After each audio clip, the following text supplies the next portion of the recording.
Hernando de Soto, precandidato presidencial por Avanza País, está con nosotros. Hernando, bienvenido al programa. Muchísimas gracias. Buenas noches, Mávila. Qué gusto estar contigo y tus televidentes. Mientras Julio Guzmán, Verónica Mendoza salían a la calle, Forsyth a veces un tanto errático se pronunciaba a su manera sobre la crisis, hubo otros precandidatos que se mantuvieron un poco más en la retaguardia. Uno de ellos fue usted. ¿Por qué? Bueno, yo lo que haría en primer lugar es reafirmar lo que he dicho desde el principio, desde que cayó Pedro Pablo Kuczynski, y es que la vacancia me parecía una mala idea y lo he repetido. Lo que quería era absorber y comprender qué es lo que estaba pasando, porque no solamente hemos logrado una especie de récord latinoamericano, creo que solamente superado por Bolivia hace algunos años, de tener un presidente en promedio cada año, ¿no? Y haber tenido por lo menos 1, 2, 3 congresos. Entonces, yo lo que quería ver era qué es lo que verdaderamente estaba ocurriendo debajo de las apariencias, porque no solamente es un cambio de gobierno, que creo que es lo que yo he notado hasta ahora en lo que he podido ver de tu programa, sino hay también otra cosa, que dos palabras que mencionaste, la calle.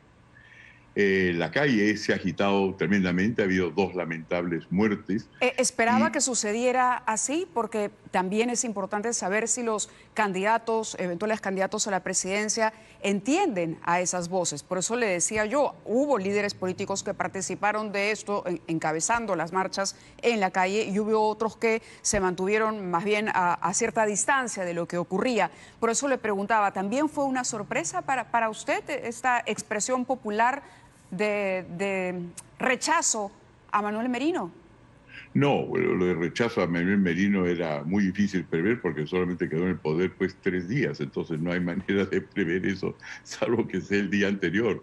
Lo que yo sí he estado observando, por supuesto, las marchas, y yo he estado en la calle, sencillamente he estado tratando de ver, fuera de la marcha y la emoción, cuáles son las razones que mueven a todo el mundo. Y lo que he visto, y que es lo que supongo, espero que podamos Sí, conversar por ahora, supuesto, claro. es que el gran debate sobre qué va a ser el futuro del Perú, cuando estamos viendo que en los países vecinos y en todo el mundo hay cambios radicales, ¿no? Chile acaba de abrir las puertas a un salto a lo desconocido, Bolivia ha sorprendido, no se sabe qué es lo que va a pasar en Venezuela, hay cambios. Yo quiero saber a dónde va todo esto. ¿Y a dónde Entonces, siente que va Sagasti? Usted diría, me refiero al tema del cambio en la Constitución, por ejemplo. ¿Esa es una conclusión a la que se puede llegar a partir de esa lectura que se hace? claro, la primera cosa que se ve, si uno mira con detenimiento, más allá de las bombas, más allá de los enfrentamientos físicos, por todos lados hay nueva constitución. En todas partes del Perú hay reclamos de otros precandidatos para que haya una nueva constitución.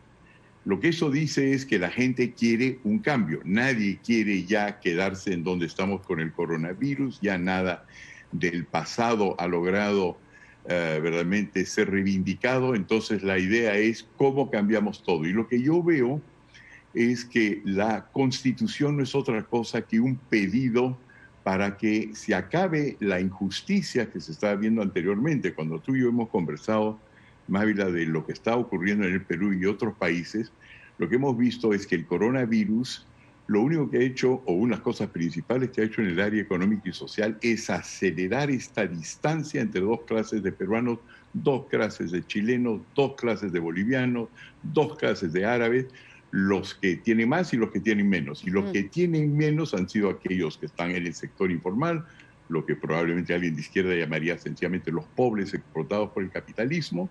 Y la idea es que de todo esto es responsable una constitución neoliberal. Lo que yo he notado entonces en ese momento es que el tema de la constitución ya no es solamente un tema académico, sino en la calle se está gritando de que hay un cambio ahí necesario.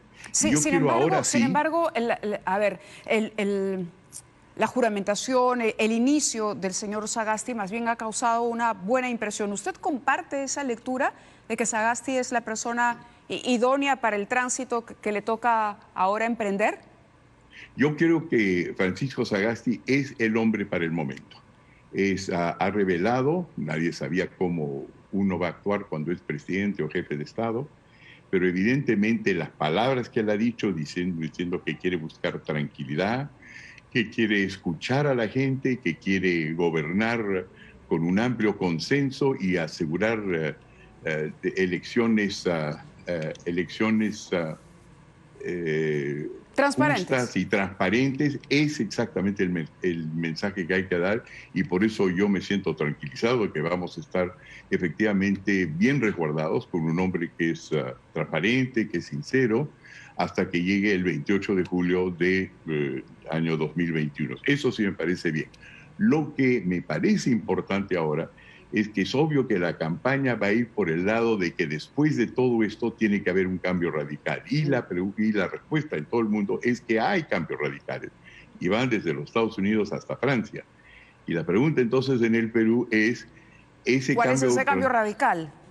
¿Cuál es ese cambio radical? El pedir que haya una nueva constitución es pedir que ocurra en el Perú la misma cosa que está ocurriendo, por ejemplo, en Chile, que significa arrasemos con lo que está ocurriendo. Entonces, en ese sentido, lo que yo estaba pensando, y una cosa que quiero proponer ahora, es que yo quisiera que el debate vaya en esa dirección, porque yo no creo que el cambio se va a lograr, el cambio que todos deseamos, porque no podemos continuar. ¿Y siente realmente que hay una mayoría en el país que quiere un cambio en la Constitución? No, yo lo que siento es que quieren un cambio, y lo que quiero hacer es salir a la palestra para indicar que ese cambio se logra sin cambiar la Constitución que tenemos actualmente, no por defender la que tenemos actualmente, sino porque la falla no está en la Constitución, sino está más bien en los políticos y su capacidad de entender qué es el instrumento de los instrumentos que llegan a la Constitución. Te explico. De acuerdo, si entonces se ha colocado en la orilla exactamente opuesta a la de Verónica Mendoza, que digamos... Exactamente. Entonces, por ejemplo, lo que dice Verónica, y me parece correcto, lo que dicen también todos aquellos que se oponen al status quo y que no les gusta la economía de mercado, es que la situación económica, la situación social en el país no puede seguir. Pero si nosotros miramos la Constitución, esta, la de hoy, o la de 1979, que es la anterior, todas dicen, y me permito leer el artículo 1 de la Constitución peruana, dice, es sobre el respeto a la dignidad de la persona humana. Todo el mundo está de acuerdo con eso, pero la persona humana no es un término abstracto, sino individual. Entonces, si uno ve en lo que se refiere a la dignidad de la persona humana en el Perú, uno se da cuenta que la primera cosa que se pide es la igualdad ante la ley. Y si uno ve qué pasa con la mayor parte de peruanos que están agremiados por comunas o todos esos sistemas colectivos de propiedad y de gobernanza en el Perú, ninguno de ellos puede negociar, transferir, dividir, ni palanquear las cosas que les pertenecen.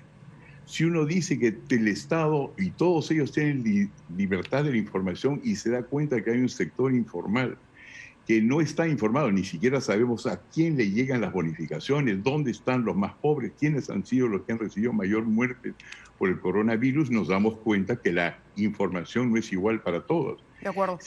Entonces, si seguimos leyendo que todo, por ejemplo, que todo ciudadano tiene derecho a elegir, eso es el segundo artículo de la Constitución peruana, su lugar de residencia, nos damos cuenta que los comuneros, por ejemplo, en el Perú, sus derechos están confinados a una sola comunidad, porque si cambian de comunidad o de un lugar al otro, pierden todo de lo que tenían anteriormente. Entonces, la pregunta es la siguiente. De alguna manera, sí, yo entiendo lo del debate, pero de alguna manera también entiendo que el camino que está comenzando el gobierno del señor Sagasti al colocar a una persona como Waldo Mendoza, por ejemplo, a la cabeza del Ministerio de Economía, va en el sentido de mantener más bien las bondades de ese modelo. ¿A usted le ha parecido una elección adecuada la que ha hecho el presidente junto a Violeta Bermúdez, presidente del Consejo de Ministros, de los encargados de las distintas carteras, sobre todo de las más sensibles?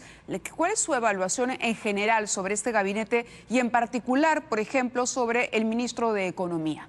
Bueno, el ministro de Economía a mí me gusta mucho. Además lo conozco sobre todo a través de tus programas, a tal punto que yo en algún momento he considerado, y sigo considerando la posibilidad de, si nosotros alguna vez somos gobierno, tenerlo a don Waldo adentro. Me parece una persona estupenda por todo lo que yo le escucho y le leo. Pero a lo que yo voy, que creo que es importante, es que nuestro amigo Francisco Sagasti, el nuevo presidente interino del Perú, va a gobernar solamente unos 9, 10 meses.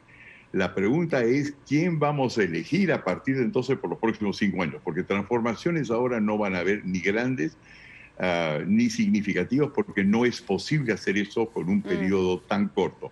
Y en ese sentido, yo lo que estoy viendo es la cosa siguiente, que todas las cosas que faltan en el Perú no son porque faltan los ítems de la Constitución, sino porque falta la legislación que es necesaria para implementar las reformas que son necesarias. En otras palabras, al decir que las leyes maestras han de cambiar, que son las leyes básicas, la madre de todas las leyes que son la Constitución, lo único que haría eso es sumirnos en un debate que va a durar 3 años, durante los cuales nadie va a querer invertir en el Perú, ni los más pobres invertir.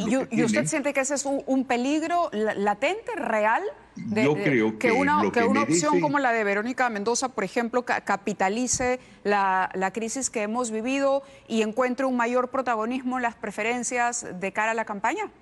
Yo creo que eso es un gran peligro, porque si hacemos eso, nos hemos desviado de la verdadera razón de la pobreza del Perú, que es la capacidad de los políticos de saber leer e interpretar su Constitución. Porque hoy día lo que está ocurriendo es que todas las cosas que deberían hoy día a proteger a la gente en la calle, los más pobres, están ya en la Constitución. Lo que falta es implementarla. Esa es su propuesta. Entonces, no solamente esa es la propuesta, sino te quería hacer a ti una propuesta concreta, que es la siguiente. Nosotros hemos salido a la calle. Tú sabes que hemos formado un pacto social, es decir, más o menos unos 200 gremios se han afiliado o adherido a nuestra idea de que lo que le falta al gobierno no es más políticos interpretando la realidad, porque todas las constituciones han sido redactadas por políticos, sino un insumo popular dentro de la Constitución, es decir, cómo es que debe implementarse. Y hemos hablado con los dirigentes, por ejemplo, del gran mercado mayorista de frutas. Es decir, claro, a partir de la misma Constitución establecer, digamos, reglamentos mucho más precisos, que queden algunas situaciones más claras. Y bueno, eso va también un poco... es interesante porque... Sí, pero eso es una sola cosa, Mavia. La otra cosa que es muy importante es tener el insumo de la población, y no hay mecanismos para que la población se pueda manifestar. De acuerdo. La población hoy día está en la calle. Entonces, la idea es retar a la candidata Verónica Mendoza a un debate, pero en la plaza pública. Entonces, hemos hablado ahora ya con el gran mercado mayorista de frutas. ¿Ya la retó? ¿Ya le hizo llegar la invitación para ese reto? No, le estoy haciendo llegar, esa es la primicia que te estoy dando, Mávila. Estoy haciéndola llegar a través tuyo, y mañana o pasado le llega la carta a ella como a ti, pidiendo que de aquí en adelante tendremos por lo menos 4 debates en distintas plazas públicas del Perú, en la calle, con las personas en los mercados que están ahí, que son mayormente gente que son empresarias que dependen de comprar y vender en el mercado informal, y son la mayor parte del Perú, y quiero escuchar las propuestas para hacer un cambio de constitución y en qué consiste esto delante del sector popular, con una moderadora creíble que eres tú, pero en la plaza pública, en las calles y en el mercado. Vamos a ver primero qué es lo que dice la señora Mendoza. La propuesta queda clara. Serían 4 debates de cara a la población en la calle para hablar de cómo hacer que esta Constitución represente mucho mejor esa voz que se ha sentido ahora y que aparentemente no está representada por el Parlamento, por ejemplo. Correcto, Mabel, y para saber si necesitamos cambiar la Constitución o ya está todo en la Constitución. Lo que ha faltado es que la señora Verónica Mendoza, como muchas personas muy respetables, han estado en el Congreso, han podido dar las leyes y no las han dado. Entonces el problema no vendría a ser la Constitución, sino más bien la capacidad de nuestros políticos claro, de entender qué es lo que aplicarla, pasa en el país. de aplicarla. Ajá. Muy bien, muy bien. Le agradezco mucho, Hernando, que haya estado esta noche con nosotros. Está el reto planteado entonces y nada, esperamos la respuesta de Verónica Mendoza, a ver qué es lo que sucede. Sería bacán porque, entre otras cosas, la aprecio mucho, la admiro mucho. Va a ser un debate que además va a durar Bien. hasta el final de las elecciones porque es el tema mayor. ¿A dónde vamos para que no acabemos como Chile, sencillamente mirando un túnel o para que oscuro no se por repita delante? la crisis que hemos visto en los últimos días? Muchas gracias, Hernando de Soto, Correcto. por estar con nosotros. Muy buenas Muchísimas noches. gracias.